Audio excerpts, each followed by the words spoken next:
Hello, my name is Emma Rutherford, and I am a pre-K teacher at Berkeley International School in Bangkok, Thailand.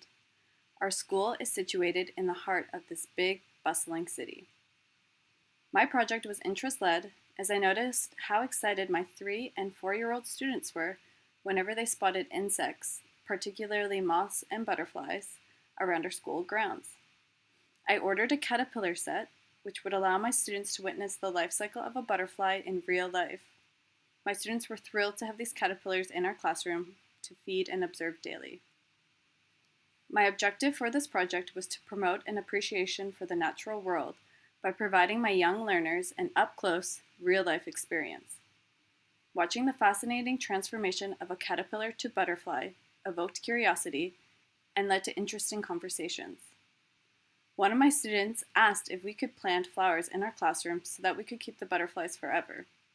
This comment led to a class discussion about the ethics of keeping butterflies, and we reached the conclusion that butterflies belong outdoors. We decided instead to plant flowers outside in the school garden that our butterflies could later enjoy.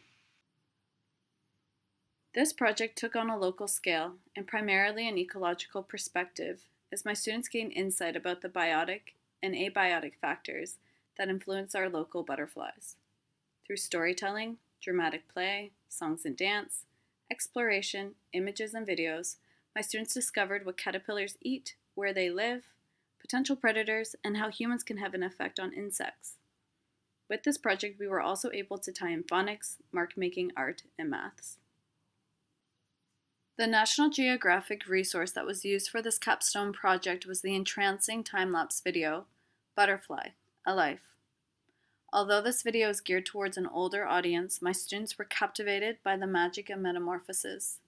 We were also able to incorporate National Geographic's theme, Get Outside, as we spent a few mornings getting our hands dirty, looking for creatures in compost, and planting and playing in our school garden. From the National Geographic framework, my students attained the skill of observation. Students observed their world, creating the framework for knowing what small means using various scales, for example, small child, small caterpillar, and experiences with the senses, for example, a delicate egg, bright colors.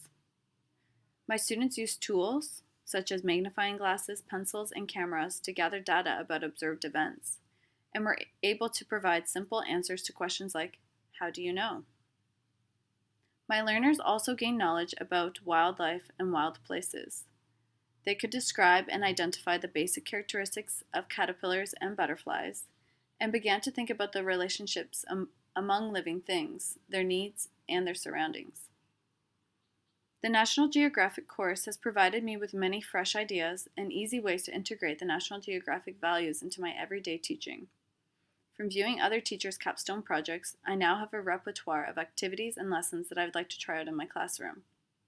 My capstone project has made me realize how excited my students are to learn when they are provided with authentic experiences involving the natural world.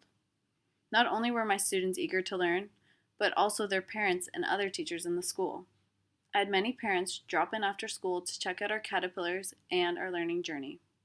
I hope this activity has not only taught my tiny earth ambassadors to appreciate the beauty of nature, to be respectful to others and our environment, but also will be an experience they remember for many years to come. Thank you for watching.